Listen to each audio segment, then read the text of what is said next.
such a pleasure to be here this afternoon with you. And thanks to some technical difficulties in Johannesburg, I get the chance to hear the speech that you were going to give at the Saki 45 Conference of Chemists, the South African Chemistry Institute.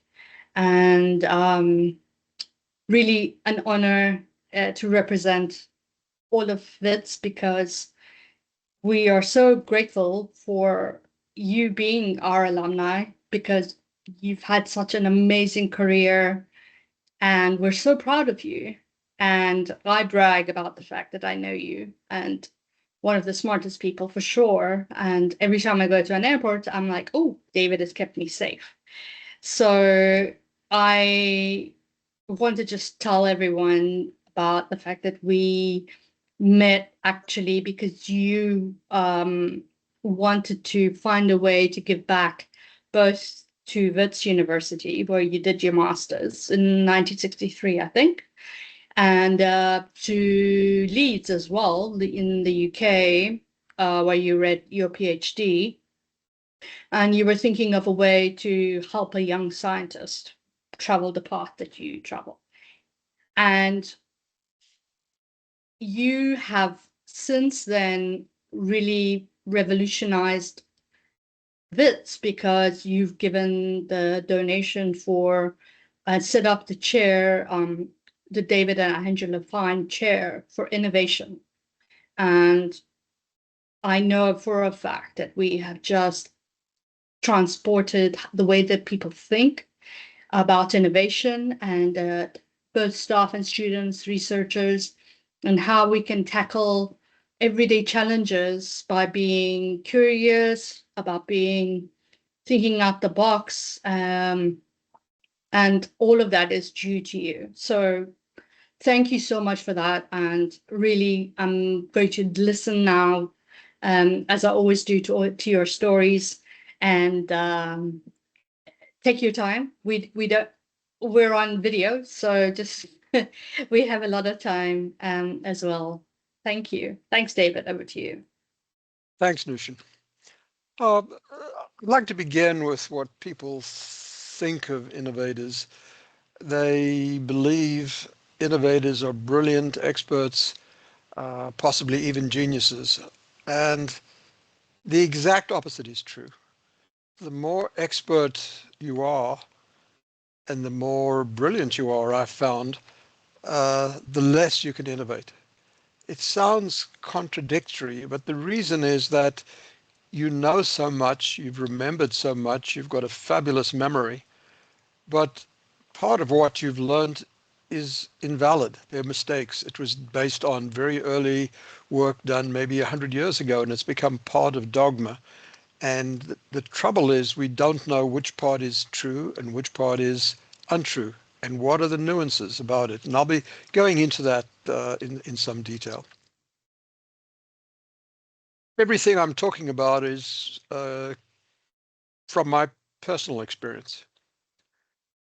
I found that the key to innovation are 5 items. Number 1, just luck. The technical term is serendipity, the right person at the right time. You've got to have a prepared mind. If it's in, you've got to be able to think like an engineer or a scientist, or at least an educated mind. To know when opportunity comes knocking, open the door, don't keep the door shut. Naivety, a newcomer in a different field, is extremely powerful. The naive newcomer doesn't know what the experts are thinking or have been taught, and he innocently asks very silly questions or does very silly things according to the experts. But I found almost every time I've done anything of value, it's because I was naive in a new field. It sounds, again, contradictory, but if you work in a research field and you really have failures, you can't innovate. You've got to be pushing the limits of knowledge. So you've got to expect failures. And when they do come, enjoy them, and you're going to learn a lot from them. When I had people working for me, if they were doing everything right and never had a failure, I would chastise them and say, you've got to be thinking on the forefront of knowledge, not doing only things you know will succeed. A very important part of innovation is the grit to champion something through, and the tenacity to follow it when so many things have gone wrong, or it's taking, no one's believing you. And that tenacity for me has gone months to years. On airport security, it took more than 20 years. The experts don't like the fact that you're deposing their and challenging their expertise. And you're going to have withering personal attacks. And by personal attacks, I've learned that when they give up technical attacks on you, technical arguments, and they go to personal attacks, you're an idiot, you're a fool, you don't know what you're talking about, you know you've won. You know you're doing things right, because they've got no more arguments to make. And that's a very important point. It reaches the point where when I didn't receive those personal attacks, I was concerned. Maybe I'm doing something wrong. My first experience of innovation was I'd been on the chem engineering faculty at MIT for 3 years studying combustion, and I was managing the PhD students' research in the combustion field, measuring in a flame nitrogen oxide, NO. And I also built one of the first NO detectors for being able to do that. Shortly after I joined a company called Thermo Electron, now Thermo Fisher, a giant multi-billion-dollar company in the instrument business, but then a small R&D startup. My boss asked me to go for lunch with him and a visitor. Just by pure chance, he picked me. The person was Sam Epstein, who was an MD, and his area of expertise and interest was in chemical causes of cancer. And he started talking about nitrosamines. I didn't know what he was talking about. I asked him, stopped him several times. This is even before we'd ordered our lunch. And he told me that these are the most carcinogenic materials known to man. They cause cancer in every animal species, and people are convinced they may be a real danger for man, but no one knows how to measure them. Finally, I got him to slow down and asked him, what is a nitrosamine? And he drew nitrogen attached to NO. And as soon as he did that, I just thought to myself, eureka, I know what the problem is. NO is a unique molecule, natural compound. It's both a stable molecule and a free radical. It has a lone electron in the outer orbital. I knew nothing of the field. I was totally naive. He thought I was crazy. But the next meeting of the World Health, they'd had 2 meetings already, international meetings, specifically on how to analyze for nitrosamines. I went to the next meeting in Lyon, France, and no one there understood what I was talking about or why I would want to break the molecule apart, and measuring NO in the gas phase, this didn't make any sense. I even had to battle to get my written publication included in the talks, because in the final presentation, because they wanted to eliminate it. It was considered rubbish. What broke it open was they did a round robin study where they sent cans of meat to anyone interested, like 6 cans of meat which they had spiked with different nitrosamines and at different concentrations. And you could analyze it any way you wanted. Without any experience in trace analysis, I bought some local luncheon meat here in Boston, and we tried various techniques, got one to work. Very mild extraction, we used mineral oil, and reported our results, sent them in. 2 weeks later, I got a blistering phone call from one of the scientists in Lyon, who was an Englishman. He started calling me a lying, cheating bastard, a criminal. Who did I bribe? And when I say those words, before each word, there's a four-letter word being yelled at me.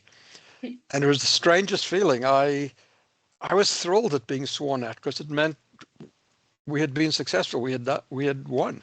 And then he explained to me that no one in the world, none of the experts, could tell which can had the nitrosamines, and that we had the audacity to tell which can had the nitrosamines. We also could tell which nitrosamines were in which can, and also the concentration. And there could only be one way we must have cheated, and they were opening a criminal investigation into who I'd bribed. When got a word in finally, I invited him to come to my lab near Boston in Waltham and bring some new cans with him, bring his own standard solutions. We'll plan to spend 3 days. We'll spend a day showing you what we're doing, and then you can go and do what you like in the lab. And he did this the next time he visited the US a few months later. And, the afternoon of the third day, he came booming into my office, just apologizing profusely. He couldn't find anything wrong with what the machine did, and he was getting perfect results. It was such a breakthrough at the time that the National Cancer Institute here in the US wanted 10 of our machines. It wasn't really a machine, it was spread on the bench. We had to put it in a box of electronics. And now the 10 major labs in the world, not only in the UK, but they gave one to Canada, UK, France, and even the Soviet Union. We were part of the 10+1 club, a club of 10, and now we were considered part of the club. That was my first experience. Naivety was the key. Because we could do and detect NO, I knew that if a molecule had NO2, that's a nitro group. All explosives are nitro groups: nitrotoluene, trinitroglycerine, ammonium nitrate. And I was thinking about this, and I became interested in, of all things, lobsters. How do lobsters feed, and how do they find their food? And I realized that they have chemoreceptors. And I read about this, and we actually developed some lobster bait, artificial lobster bait, to see if we could catch more lobsters. While this was going on, Department of Transport in the US had some funds available for research, and we in the area of bomb detection, and we applied, won a small contract, and with the State Department, we developed a bomb detector called Aegis. When we started to test it, we found that it was more sensitive than it could possibly be. The plastic explosives, PETN and RDX, have a very, very low vapor pressure, yet we were finding them. We even published a paper measuring the vapor pressure to show how low it was, agreeing with other people's work. How could this be? And then we began to realize that we weren't finding vapor, gas, we were finding particles. An explosive is not like a piece of glass when you pick it up. It's like a block of cheese or some butter or something. You pick it up, you put it down, and you've got stuff on your fingers, and that's transferred. We found if you wipe the hands, you could pick it up on the wipe. If you wiped the hand of someone who was you'd shown to be clean, it was on their hands, and to the next person, and so on. This idea in the 70s of nanogram particles was, nanograms, the nanogram side wasn't known, was difficult for the experts to comprehend. When we loaned them equipment, they called it a random signal generator because it alarmed continuously in their own labs. Their labs are hopelessly contaminated from years of working with explosives, and they couldn't do trace detection. Can you imagine a naive newcomer telling an expert that his lab is contaminated and he doesn't know what he's doing. It didn't go over well. Uh, they called us cheating, lying again, because when we did tests, they said you must have hidden it under your fingernails. We explained to them that the way you sample for explosives is you take a wipe, a piece of paper, and you'll see them at the airports now using a little rod with a wand on the end, with a bit of cloth on the end. They wipe the radio, or they wipe the handles, the latches of a suitcase, and then analyze it. At the time, this was just considered total heresy. In 1998, a Pan Am flight 747 over Lockerbie was ripped apart by a small bomb on the plane. About 256 people died. To analyze what the bomb was, they used our equipment and showed it was Semtex, which is made up of the two plastic explosives, RDX and PETN. There was a presidential commission in the US, and even with the presidential commission trying to understand what this was all about, the testing authorities insisted on not wiping, that they called nonsense, but to sniff. Well, you can't sniff for plastic explosives. Finally, with the presidential commission weighing in, we got them to test the way it should be tested, and it worked. And today airports everywhere use that wiping technology. That withering criticism took 20 years. And the detector won in the US a prestigious award, the Presidential Design Award, awarded by President Clinton. It was previously announced by President Bush. With an ability to detect trace levels of explosives, I knew that TNT had a much higher vapor pressure and could be detected by sniffing.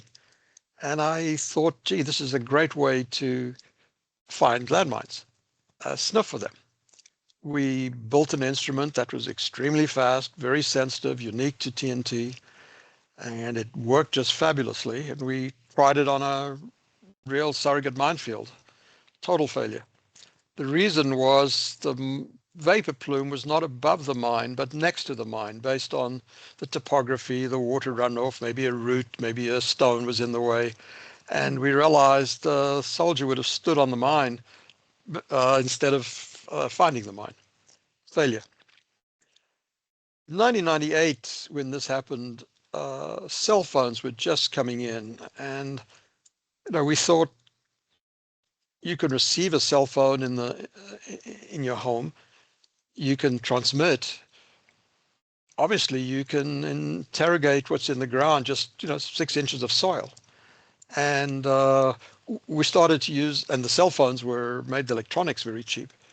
So I founded a company called Cytera, and Thermo Electron had just acquired a company that had a ground penetrating radar group. They were only too pleased to get, for me to take over that group.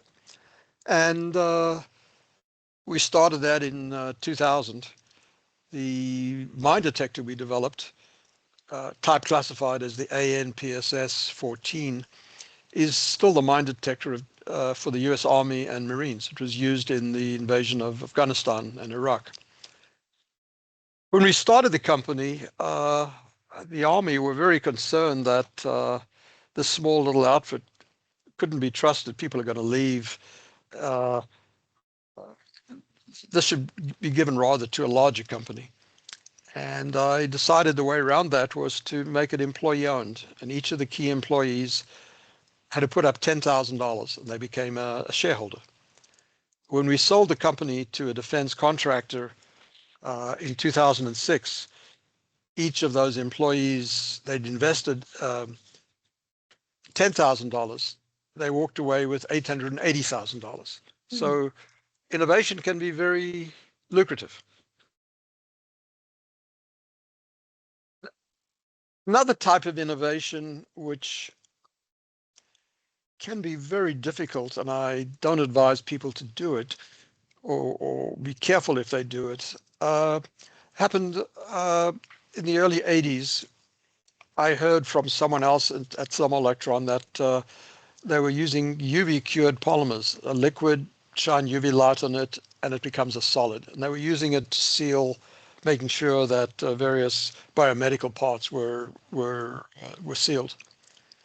And I became fascinated by it and realized I could throw a drop of liquid, and as it landed on the target, cure it, and therefore build up very rapid three-dimensional objects.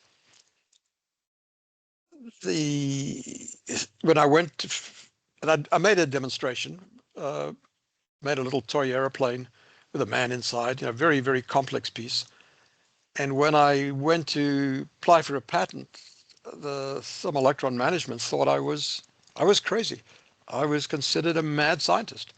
Why would anyone want to make a solid object out of a liquid when you can just go into the machine shop and machine it from solid plastic? In any case, you make molds and you make mass production of plastic. Later on, many years later, I found that, in fact, a year before me, Japanese scientist Hideo Kodama had come up with a very similar technique. And he too could not get his management to complete a patent filing. A year after me, so this is over a 3-year period, 3 French scientists also developed a similar technique. They actually filed their patent, but they couldn't get the funds to continue the filing fees. So today, 3D prototyping is a $25 billion market. I say billion with a B dollars, huge market. Yet all 3 companies in 3 different countries, speaking 3 different languages, with 3 different cultures, missed it. And they all missed that opportunity to profit from that.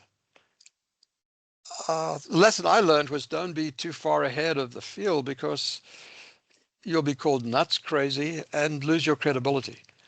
It's strange to say that, but it was fun to do that work, but nothing ever came of it as far as I was concerned. Yet it could be, and it's sort of tantalizing to think that you were working on this long before it was recognized to be important. In 1980, US intercontinental ballistic missile blew up in its silo in Arkansas. A crewman had dropped a wrench, punctured the fuel tank, and the fuel was unsymmetrical dimethyl hydrazine to the chemist there, and N2O4, dinitrogen tetroxide, was the oxidizer. These two, when mixed, automatically burn, and that's why the liquid-fueled rocket engines can function in space. They needed a new leak detector. Since I had built an NO detector, and NO2 could be converted into N2O4, could be converted into NO2 and NO, and the rocket fuel itself was made from the nitrosamine in the synthesis. It was easier for us to win that contract. And I got to learn a lot about N2O4. Almost 18 years later, I read that the Nobel Prize in medicine had gone to 3 scientists who recognized that that same NO molecule we were working with was a signaling molecule in the cardiovascular pulmonary system. They'd been calling it before the endothelium-derived relaxing factor, and they realized it was NO, and they won the Nobel Prize in 1998. Wow, this sort of staggered me. Not as much as 2 years later, the US FDA announced that NO as a gas was approved as a drug, an inhaled drug, for treatment of PPHN, persistent pulmonary hypertension of the newborn. This is the so-called blue babies. And I sort of dived into that, figuring what was going on here. And they were delivering it out of gas tanks gas bottles, as tall as a person, metal gas tanks, and the respiratory therapists and the nurses were having to cope with huge wrenches and high pressure gas cylinders. Um, so I founded another company called Geno, now called Vera Biotech. And I calculated that half a cc of this liquid N2O4 in pure form would be equivalent to one of those big gas tanks. And it could be made portable, it weigh a few ounces. The feedback I got from a lot of colleagues and friends was, you're absolutely crazy. You're going to kill someone. FDA will never let that anywhere near a facility. But they did, and we got approval. It was approved as a drug by the FDA in 2019. What happened to me in 2013? I had a series of major cardiac events, starting with triple bypass, failed triple bypass, a whole lot of complications, and I was completely out of commission. Lucky to be alive at the end of it. And other people took over the company, and I'm no longer associated with that in any way. Although all of their patents are, even today, all of their patents are, every single one of their patents and pending patents are my inventions. We found the opposite is true if someone comes to you for help. Then you don't get the withering criticism. The first time this happened was there was an instrument division of Thermoelectron, in fact, another group. I was having lunch at a cafeteria, and I saw this group of people looking very haggard, obviously hadn't slept. They'd gone through 2 nights trying to figure out a problem with a new air pollution monitor for sulfur dioxide called pulse fluorescence. It had been approved by EPA, the Environmental Protection Agency. They had shipped a lot of units, and they were now finding that when this unit was close to the highway, when a big diesel truck went by belching smoke, it gave sharp peaks, or even a car belching smoke gave sharp peaks. They knew what the interference was. It was a compound polycyclic aromatic hydrocarbon in the gasoline, or partially burned gasoline. They were trying everything they could on the instrument side, the wavelengths, the energies, the detection algorithms. They couldn't get around this. This was before microcomputers. Today, you'd probably solve it with some software. They were stuck. And it was a Friday, and Monday, Thermoelectron was going to have to recall all these instruments. And I sort of said to them, sort of over a hamburger while we were having lunch, I'm trying to do the opposite. I'm trying to get sharper and sharper peaks so I can increase my sensitivity for bomb detection. Here you've got a sharp peak and you want to get rid of it. I was sharpening the peaks with a technique and the chemists will know as gas chromatography. So why don't I make you the worst possible gas chromatograph column I could ever make, and see if this would make it go away? We all laughed about it, and I said, no, I'm serious. And one of the guys came back with me to the lab, and to my amazement and his, both of us, it worked like a charm. It was just fabulous. We solved the problem. That there was no criticism. They were just absolutely thrilled with that. Another company that I did a lot of work with was the Coca-Cola company.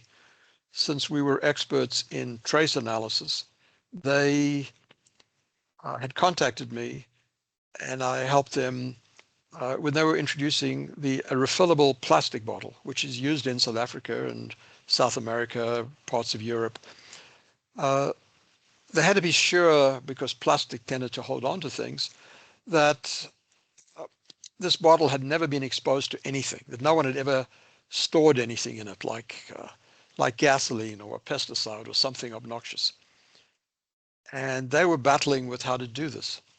And in fact, one of the things they were worried about was gasoline.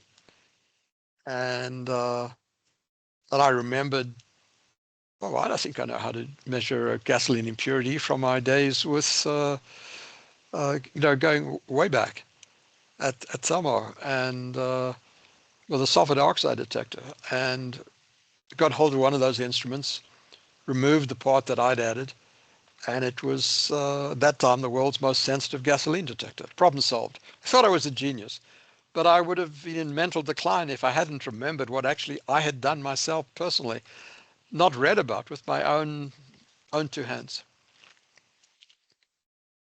Uh, this sort of activity when people come to you for a problem, I found very productive.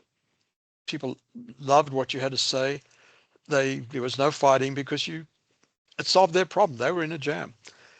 And the reason I could solve those problems was I was naive. I knew nothing about sulfur dioxide detector or how it worked. I knew nothing about the beverage industry. Uh, they were relatively easy things for me as an outsider to solve. Another one was like that was we developed I got to know some people in the beer industry, and they were concerned with uh, overfilling or underfilling a beer can, even by a sip. If they were overfilled, they made so many cans that they weren't paying enough taxes and they were being fined. And if they underfilled, the consumer groups were saying, multiply that by X million dollars, X million cans, and you're cheating the consumers. They needed more accuracy. Uh, we developed a technique, the method to do that. Nothing new. It was standard, similar to airport X-ray, fan beam and an array detector. The company insisted this was too risky. How did I know this would work? And I got a purchase order from the beer company, and they insisted on doing a market study. Well, the market study came back and said no one's interested in this. They're quite happy with their machines. So I was before the board, and I said, if you go to a major company, a brewery, who do you talk to? The factory manager, the production manager in one of their plants, the corporate office, the public relations. You're going to get 5 different answers. And the board was about to take the vote to kill it. And I said, well, I've got a purchase order here for several $1 million. Should I tear it up? And the lesson here is market studies on new products are meaningless.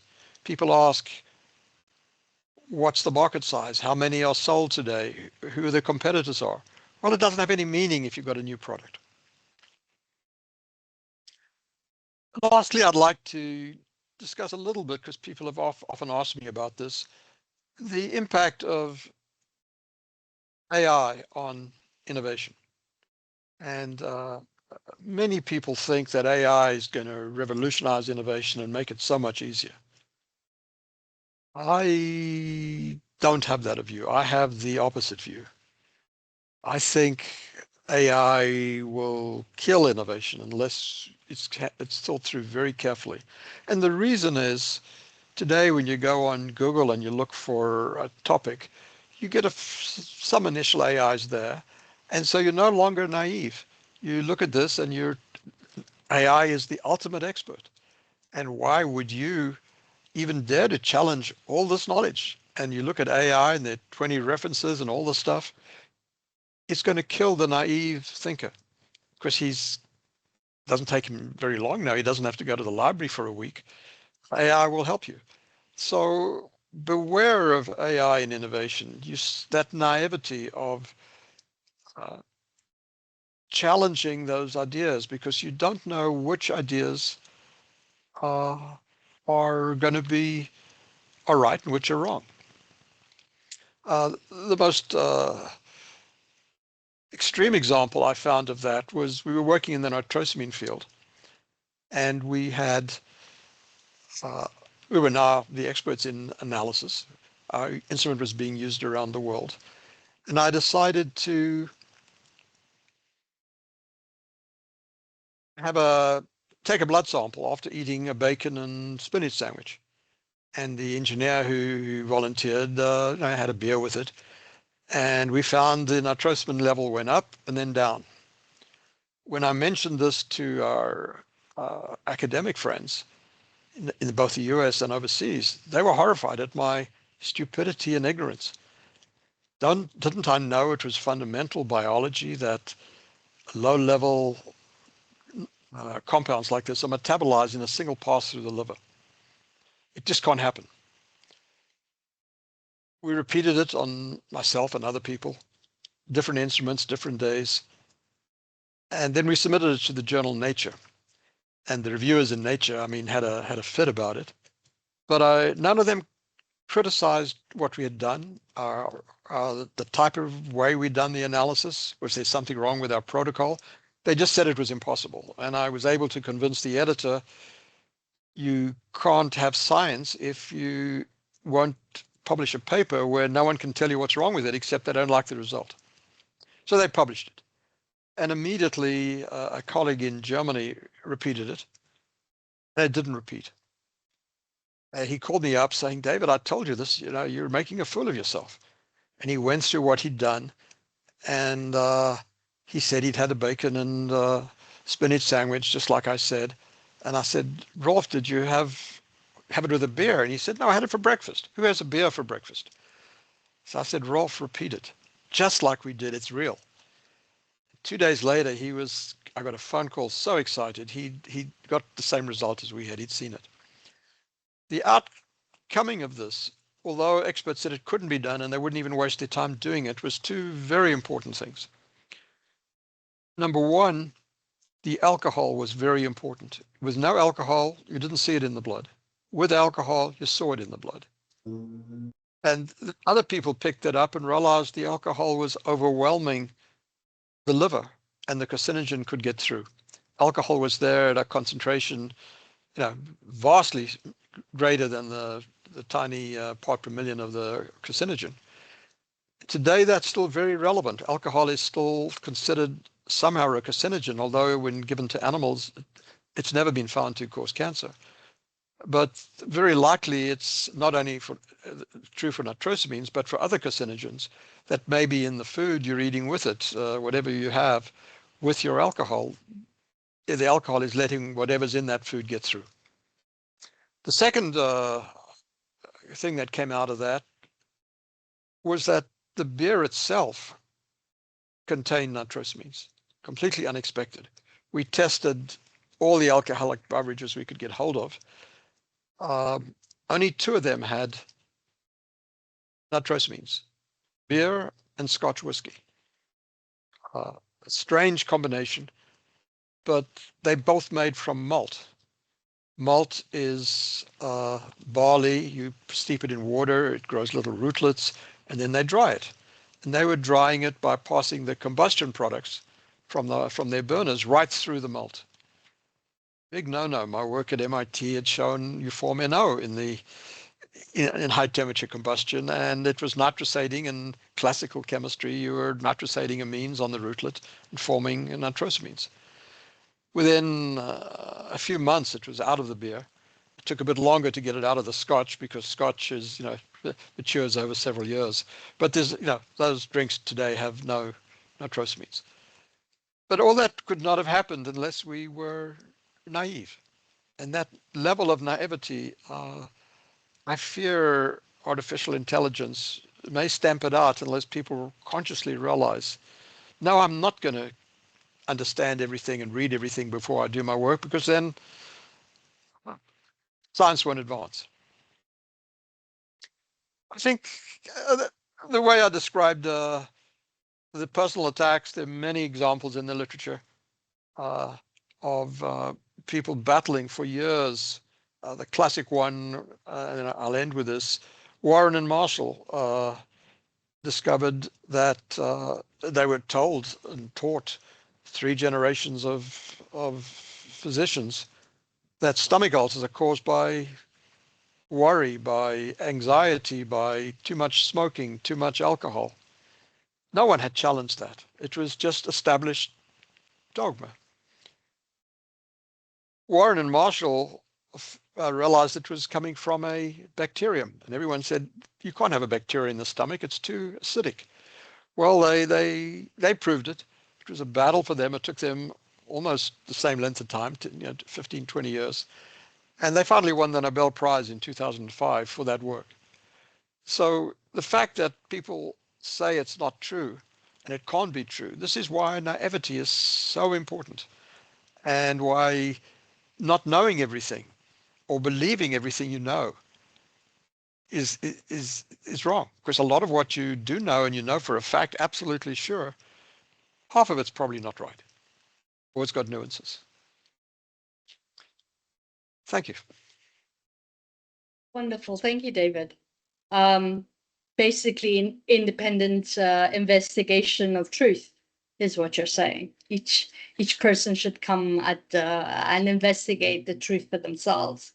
One of the bits of advice I've heard you give, I think it's you, is to when you're approaching a subject, don't read the experts, don't do a literature review. Go I, think about the problem for a period of time and then do the literature review, right? give this advice to uh, PhD students, and a lot of professors still get mad at me when I say this. Uh, I was taught to go and read the literature, become an expert, and then start your research. Well, in all my time in academia, I never invented a damn thing. Mm-hmm. It's far more productive, and what I tell them is tell the student, read for a day or two, just get an understanding, basic. Then go and think. Get out all the ways of what you think you can do, and then read the literature. Now you'll have a new ideas, and you'll be the expert. And that way you're going to get around that roadblock, because if you read the literature too much, you can't think with an open mind anymore. Mm. And The if you experts are kind of, if you kind of what you were saying about AI, if you take the same approach to say before you look at what AI is telling you, if you are able to think about it and be, be a good thinker, absolutely. then Then then come Then back. AI can help you do that literature search very quickly. Mm. In my student days, a literature search would be 2 weeks in the library and going down into the stacks before computers. Today, that AI will do it very quickly, but don't go to AI first. Mm. Yeah, don't, that's a very good motto to end on. Do your own thinking. Thank you so much, David. Wonderful to hear the stories. Look forward to your book, and I'm sure we'll get a chance soon to hear some more. No, Thank I you very appreciate. much. Thank you very much, Nushin.